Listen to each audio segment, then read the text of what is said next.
Everyone, मेरा नाम बलराम राय है और मैंने दिसंबर 2018 में एनटीए द्वारा आयोजित यूजीसी नेट की पॉपुलेशन स्टडीज़ की परीक्षा में फर्स्ट अटेम्प्ट में 100 परसेंटाइल के साथ अपना जेआरएफ क्लियर किया है।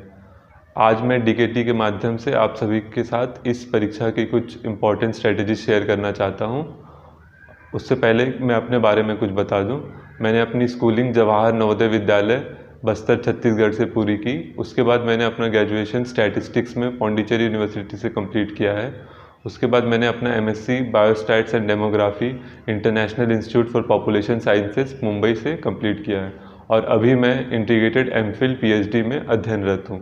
जैसे कि आप सभी को पता है, यूजीसी नेट की परीक्षा 2 भागों में होती है, जिस पेपर 1 और पेपर 2। तो मैं सेपरेटली पेपर 1 और पेपर 2 की स्ट्रेटजी शेयर करूँगा।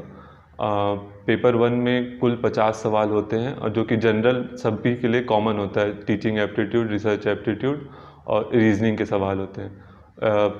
पेपर 2 में अब जो आपकी सब्जेक्ट से रिलेटेड होता है, जो कि मेरा पॉपुलेशन स्टडीज़ था, उसमें 100 सवाल होते हैं और प्रत्येक सवाल के 2 अंक और कोई नेगेटिव मार्किंग नहीं होती। तो सबसे पहले मैं आपके साथ पेपर 1 की स्ट्रेटजी शेयर करना चाहूँगा। तो पेपर 1 के लिए सबसे पहले मैंने यूजीसी की वेबसाइट से पेपर 1 का सिलेबस डाउनलोड किया। तो उसमें टोटल 10 यूनिट्स हैं सिलेबस में और सभी यूनिट्स की डिटेल सिलेबस दी हुई है। सबसे पहले मैंने प्रीवियस ईयर के रैंडमली 2 से 3 पेपर 1 के निकाले और उसे 1 घंटे में सॉल्व करने की कोशिश की। तो उससे मुझे फ़ायदा ये हुआ कि मुझे ये पता चल रहा था कि मैं 1 घंटे में कितने सवाल कर पा रहा हूँ और कौन से सवाल मैं ईज़िली कर पा रहा हूँ और कौन से सवालों में मुझे और तैयारी की ज़रूरत है, क्योंकि ये पेपर जनरल एप्टीट्यूड का होता है। उसके बाद मैंने पेपर 1 के सिलेबस को 2 भागों में डिवाइड किया। एक जो रीडिंग वाला भाग था और एक जो प्रैक्टिस वाला भाग था। तो रीडिंग वाले सेक्शन में मैंने teaching aptitude, research aptitude, ICT, communication, higher education, people environment रखा और प्रैक्टिस वाले पार्ट में मैंने logical reasoning, mathematical reasoning, comprehension और डेटा इंटरप्रिटेशन रखा। उसके बाद मैंने रीडिंग वाले सेक्शन के लिए आप कोई भी गाइड फॉलो कर सकते हैं, चाहे वो अरिहंत की हो या ट्रूमैन की हो। मैंने दोनों बुक फॉलो किए थोड़े थोड़े सेक्शंस के लिए। उसके बाद मैंने रीडिंग वाले सेक्शन के लिए गाइड से कुछ नोट्स बना लिए और प्रीवियस ईयर में कौन कौन से क्वेश्चंस आए उस हिसाब से उन क्वेश्चंस को सॉल्व कर लिया। और प्रैक्टिस वाले सेशन में आपको मैंने डेली एक कॉम्प्रिहेंशन और एक डेटा इंटरप्रिटेशन और कुछ लॉजिकल और मैथमेटिकल रीजनिंग के क्वेश्चन सॉल्व करने की कोशिश की। और एक जनरल मिसकंसेप्शन या कन्फ्यूजन जो मुझ में भी था कि पेपर 1 और पेपर 2 में कौन सा पेपर ज़्यादा इम्पॉर्टेंट है। तो यदि आपको जेआरएफ क्लियर करना है तो आपके लिए दोनों पेपर उतना ही इम्पॉर्टेंट है। जितना इम्पोर्टेंस आप पेपर 2 अपने सब्जेक्ट को देंगे, उतना ही इम्पोर्टेंस आपको पेपर 1 को भी देना पड़ेगा। इसके बाद मैं पेपर 2 की स्ट्रेटेजी आपसे शेयर करूंगा, जो कि मेरा पॉपुलेशन स्टडीज़ था।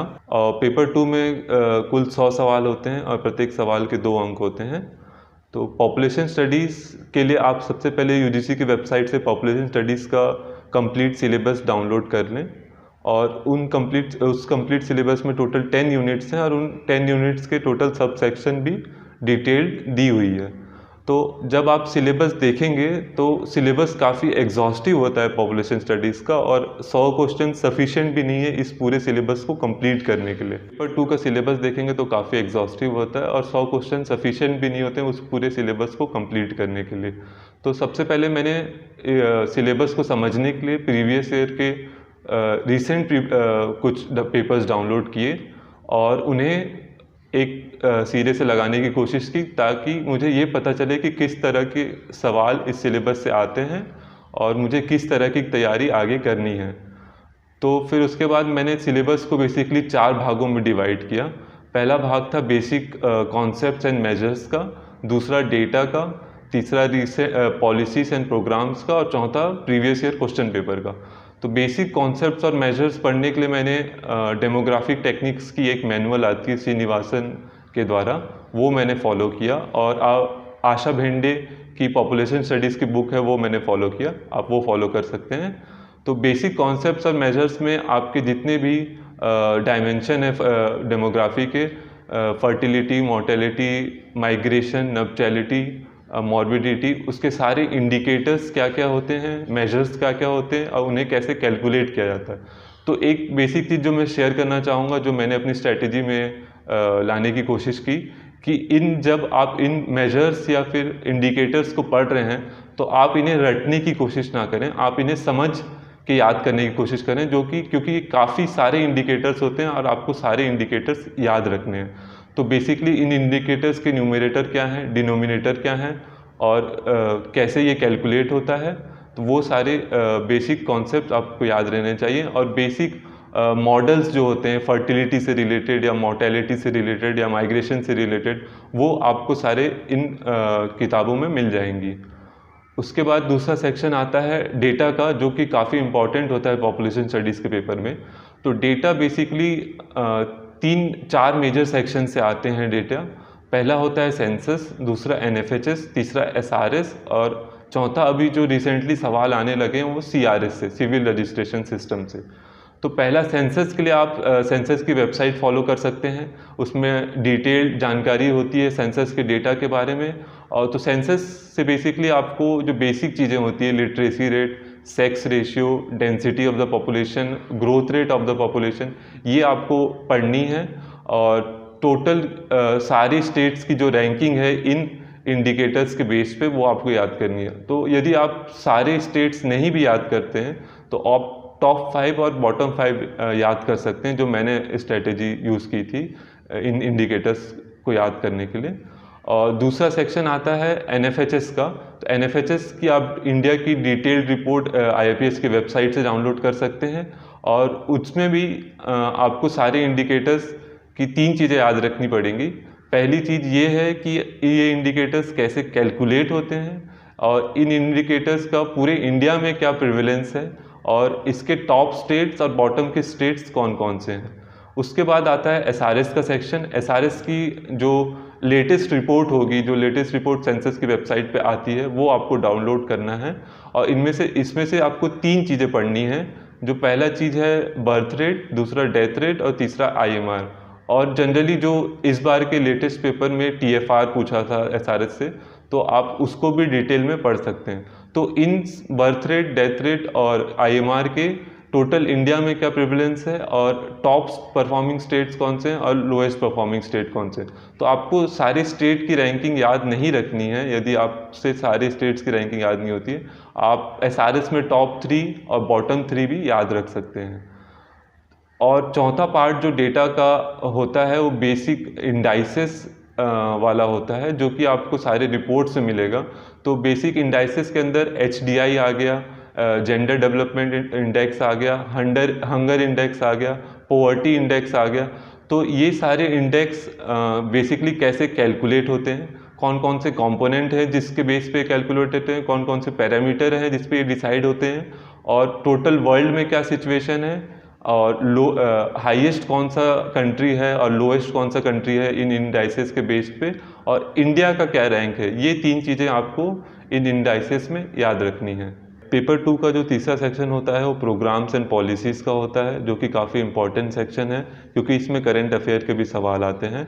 तो मैंने प्रोग्राम्स और पॉलिसीज़ के लिए आशा भिंडे के कुछ लास्ट चैप्टर्स जो प्रोग्राम्स एंड पॉलिसीज़ को डेडिकेटेड है वो पढ़ा था, और उसके बाद मैंने कुछ वेबसाइट रेगुलरली विजिट की थी रिसेंट पॉलिसीज़ एंड प्रोग्राम्स के लिए। तो मैं कुछ वेबसाइट्स की लिस्ट आपको बताना चाहूँगा जो आप फॉलो कर सकते हैं इस सेक्शन के लिए। तो पहली वेबसाइट होती है NHM की, नेशनल हेल्थ मिशन की। तो वो आप वेबसाइट आप देख सकते हैं, उसमें हर एक प्रोग्राम एंड पॉलिसीज़ जो हेल्थ से रिलेटेड हैं उनकी डिटेल जानकारी होती है। तो आप उस पॉलिसी में आपको 3 चीज़ें पढ़नी है। पहली चीज़ कि वो पॉलिसी कब आई थी, उसका कवरेज क्या है और उसके बेसिक एलिमेंट्स क्या हैं। तो सारे पॉलिसीज़ को आप इन 3 चीज़ों के हिसाब से पढ़नी है। उसके बाद दूसरी website ministry of health and family welfare की होती है, जो भी मैंने रेगुलरली विजिट की थी, जिससे आपको रिसेंट पॉलिसीज़ एंड प्रोग्राम्स के बारे में पता चल सके। और तीसरी वेबसाइट आप UN की वेबसाइट भी विजिट कर सकते हैं, जो आपको ग्लोबल लेवल पे क्या पॉपुलेशन से रिलेटेड और हेल्थ से related recent policies and programmes हैं वो आपको पता चल सकता है। और उसके बाद आता है पेपर 2 का चौथा सेक्शन, जो कि काफ़ी इंपॉर्टेंट सेक्शन है प्रीवियस ईयर क्वेश्चन पेपर का। तो ये सेक्शन मैंने अपनी स्ट्रेटेजी में अच्छे से तैयार किया था, क्योंकि जब आप पॉपुलेशन स्टडीज़ का पेपर देखेंगे तो इसमें काफ़ी क्वेश्चंस रिपीट होते हैं और रेगुलर बेसिस पे रिपीट होते हैं क्वेश्चंस। तो प्रीवियस ईयर क्वेश्चन पेपर को आपको अच्छे से सॉल्व करना है। तो मैंने सारे प्रीवियस ईयर पेपर जो अब तक पॉपुलेशन स्टडीज़ के हुए हैं वो सारे डाउनलोड किए और उनको एक सिरे से सॉल्व करने की कोशिश की। तो बेसिकली आपको करना क्या है, जो मैंने फॉलो किया था कि आप रैंडमली क्वेश्चन सॉल्व ना करें, आप एग्ज़ाम सेटिंग बना के 2 घंटे बैठ के आप 100 सवालों को लगाएं कि आप उससे बेसिकली आपको 2 फ़ायदे होंगे। एक तो आपकी एग्ज़ाम टेम्परामेंट डेवलप होगी और दूसरा आपको पता चलेगा कि आप 2 घंटे में कितने सवाल कर पा रहे हैं, आप कहाँ स्टैंड कर रहे हैं, आप कट ऑफ से आगे हैं, कट ऑफ से पीछे हैं और किन सेक्शंस पे आपको और तैयारी की ज़रूरत है। उसके बाद आप जब आंसर की मिला रहे हैं तो आप एक क्वेश्चन का आंसर टिक करके आप दूसरे क्वेश्चन पे आगे ना बढ़ें। तो बेसिकली प्रीवियस ईयर क्वेश्चन से आपको नोट्स प्रिपेयर करने हैं, जो कि आपको काफ़ी हेल्पफुल होगा, जो मुझे भी हेल्पफुल रहा था। तो नोट्स प्रिपेयर करने के लिए जो मैंने स्ट्रेटेजी फॉलो की थी तो वो ये थी, जब मैं क्वेश्चन सॉल्व कर लेता था, क्वेश्चन पेपर पूरा सॉल्व कर लेता था, उसके बाद मैं आंसर की से मैच करता था। तो एक क्वेश्चन का आंसर मैच करने के बाद मैं दूसरे क्वेश्चन पे जंप नहीं करता था। उस क्वेश्चन के जो चारों ऑप्शंस होते थे मैं उन्हें एक्सप्लोर करता था। उससे बेसिकली ये होगा कि आपके 4 नए क्वेश्चंस तैयार हो जाएंगे। जैसे उदाहरण के तौर पे मैं बोलना चाहूँगा, जैसे एक क्वेश्चन आया, which of the following is a correctly measure.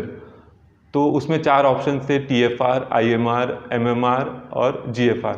तो इससे बेसिकली यदि आपका IMR वाला ऑप्शन सही है तो आपका IMR तो सही होगा ही होगा। उसके बाद आप GFR भी देख लें कि GFR में क्या गलती था और GFR का करेक्ट मेजरमेंट क्या है, TFR भी देख लें और सारे ऑप्शंस को आप एक्सप्लोर कर रहे हैं। तो इस तरीके से आपके नए सवाल और तैयार होते जाएंगे जो आपको आगे हेल्प करेंगे। जनरल स्ट्रेटेजी शेयर करना चाहूँगा जो मैंने फॉलो किया था।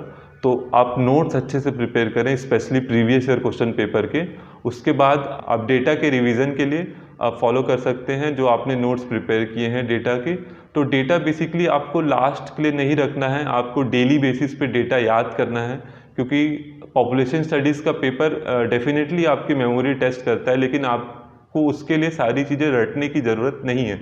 आप डेली बेसिस पे यदि आप डेटा देखेंगे, डेली आधे घंटे से 1 घंटा डेटा आप पढ़ेंगे, आपको अल्टीमेटली लास्ट तक जाते जाते वो डेटा याद हो जाएगा। पेपर 2 के लिए जो पहले 3 सेक्शन मैंने बताए, जो बेसिक कॉन्सेप्ट्स एंड मेजर्स का, डेटा का और रिसेंट पॉलिसीज़ एंड प्रोग्राम्स का, आप उसको रेगुलर बेसिस पे तैयार करें।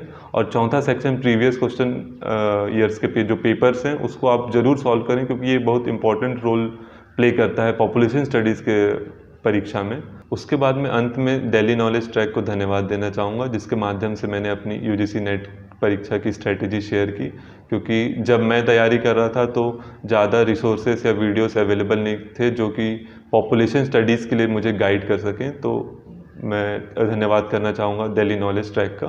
तो आप बाकी की जानकारियों के लिए भी दिल्ली नॉलेज ट्रैक को फॉलो करते रहें, सब्सक्राइब करें। और यदि आपको पॉपुलेशन स्टडी से रिलेटेड कोई डाउट है तो आप कमेंट सेक्शन में बता सकते हैं।